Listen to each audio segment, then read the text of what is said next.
Hello everyone. तो बच्चों, आज हम जो विषय लेके आए हैं वह है problem of wastage and stagnation और factor responsible for wastage and stagnation. इसके बारे में हम डिस्कस करेंगे। तो शुरू करते हैं। सबसे पहले तो हम समझते हैं कि अपव्यय वेस्टेज एंड स्टैग्नेशन होता क्या है। कि इसको हिंदी में अपव्यय तथा गतिहीनता भी कहते हैं या अपव्यय तथा अवरोधन भी इसको कहते हैं। अपव्यय तथा गतिहीनता प्राथमिक शिक्षा के रास्ते में एक बड़ी रुकावट है और इस समस्या के बारे में हर्टांग समिति ने यहाँ पे विस्तार पूर्वक चर्चा की थी और इस समिति ने यह भी पाया है कि प्राथमिक स्तर पर यह एक क्या है, गंभीर समस्या बनी हुई है।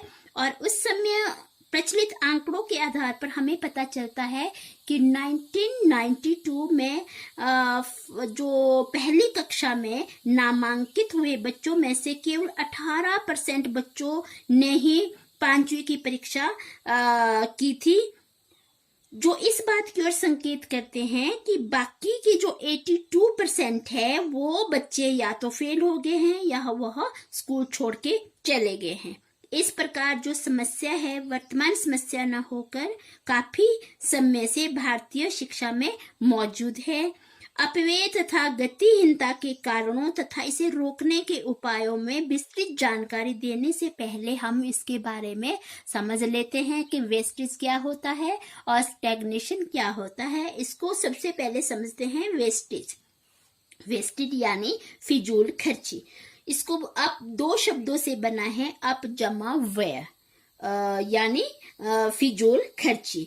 जब कोई बालक किसी पाठ्यक्रम या कक्षा में दाखिला लेने के उपरांत उसे पूर्ण किए बिना बीच में ही छोड़ देता है तब उसे अपव्यय कहते हैं। हम यहाँ पे ये भी कह सकते हैं कि जब बच्चा एडमिशन तो लेता है स्कूल में और कुछ दिन तक वो क्या करता है, स्कूल भी आता है, परंतु क्या है कि उसके बाद वो बीच में ही पढ़ाई छोड़ देता है, यानी वो ड्रॉप आउट कर लेता है, तो उसे कहते हैं वेस्टेज।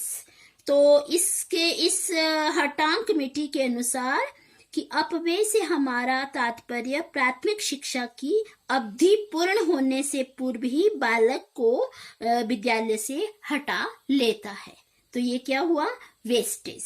अब आता है दूसरा, स्थिरता यानी स्टैग्नेशन, जिसको स्थिरता भी बोलते हैं और गतिहीनता अवरोधन भी कहते हैं। तो रुकावट भी कहते हैं, स्टैग्नेशन रुकावट। जब कोई बालक किसी एक निश्चित समय के पाठ्यक्रम की उससे अधिक समय में पूरा करता है तो उसे अवरोधन भी कहते हैं। यानी बच्चे ने जिस तरह से वो 5वीं कक्षा का बच्चा है, उसने बार बार वही कैरिकुलम को वो पढ़ रहा है, बार बार 5वीं कक्षा में आ रहा है और वो बार बार उसी पाठ्यक्रम को वो पढ़ रहा है, एक ही क्लास में वो बहुत साल लगा रहा है। इसका रीजन कुछ भी हो सकता है वो फेल हुआ हो सकता है वो बीमार है, यानी बार बार उसी कैरिकुलम को वो पढ़ रहा है, तो उसे कहते हैं रुकावट, स्थिरता। और इसी हर्टांग कमेटी समिति ने इसके अनुसार कहा है कि बच्चों को एक ही कक्षा में 1 वर्ष से अधिक रोकना स्थिरता है।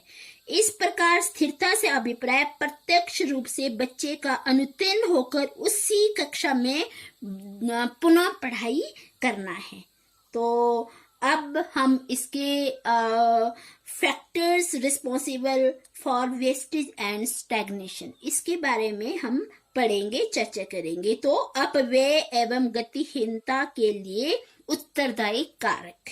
तो सबसे पहले क्या है, सोशल कॉजेस, सामाजिक कारण। तो जहाँ क्या है कि भारत बहुभाषी देश है, यहाँ पे विभिन्न प्रकार के भाषी लोग भी रहते हैं, बहुत से धर्मों के लोग भी रहते हैं और इस देश में बहुत सी सैकड़ों सामाजिक बुराइयां भी मौजूद है। इसी रूढ़िवादिता, पुराने ख्यालात के कारण माता पिता अपने बच्चों को स्कूल भेजना अच्छा नहीं समझते हैं और सह शिक्षा, बाल विवाह, जाति प्रथा, रूढ़िवादी विचारधारा, धार्मिक कर्म कांडों में वह लोग फंसे रहते हैं और बच्चों को भी शिक्षा से वंचित कर लेते हैं। तो और बच्चों को कम उम्र में विवाह तथा ऋणग्रस्ता में फंसे लोग बच्चों की शिक्षा की ओर ध्यान नहीं देते हैं। तो ये क्या था, सोशल कॉजेस। सेकंड आता है आपका शैक्षिक पिछड़ापन, एजुकेशनल वीकनेस। इसमें क्या है कि जो ये कारण भी हो सकता है कि शैक्षिक पिछड़ापन अपव्यय एवं स्थिरता के लिए एक सीधा संबंध है।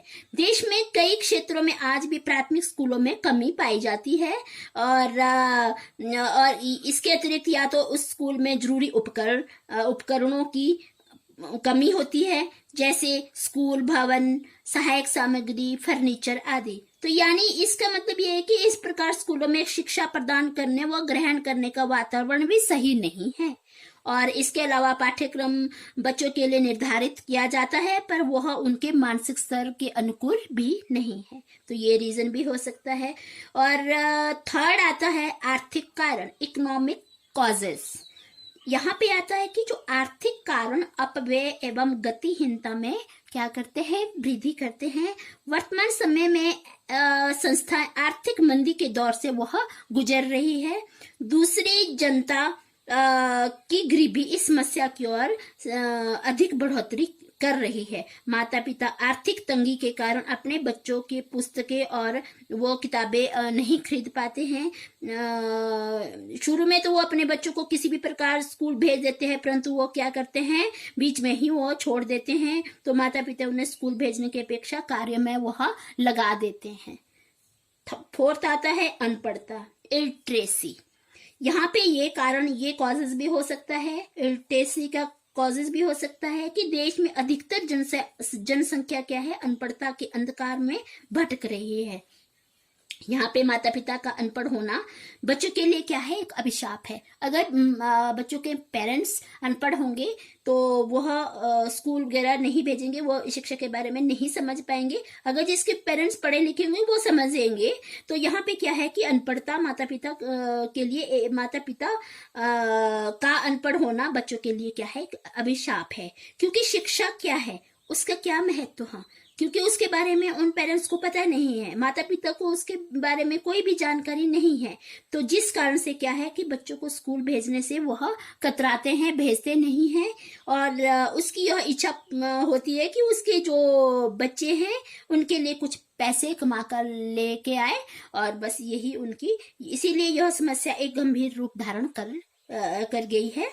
तो ये क्या था, फोर्थ पॉइंट। अब एक फिफ्थ पॉइंट, विभिन्न कारण, मिसलेनियस कॉजेस। यहाँ पे क्या है कि यहाँ पे उपयुक्त कारणों के अलावा ऐसे कई विभिन्न कारण हैं जो प्राथमिक शिक्षा में अपव्यय और गतिहीनता में वृद्धि करते हैं। जैसे कई बार बच्चे शारीरिक पक्ष से निर्बल होते हैं, कमजोर होते हैं, वह मानसिक तौर पर दुखी रहते हैं। कई बार बच्चे विशेष शिक्षक से नफरत करने लग जाता है। कई बार ऐसे भी बच्चे होते हैं कि वो शिक्षक से भी नफरत कर लेता है, या फिर किसी शरारत का शिकार हो जाते हैं, या बच्चों को कठोर शारीरिक दंड देना भी इसके कारणों में सम्मिलित होता है। तो इस प्रकार ये विविध कारण हैं। ऐसे कई मजबूत कारण होते हैं जो अपव्यय एवं स्थिरता के लिए एक जिम्मेदार है। अब आता है पिछड़े वर्ग, 6 पॉइंट है पिछड़े वर्ग।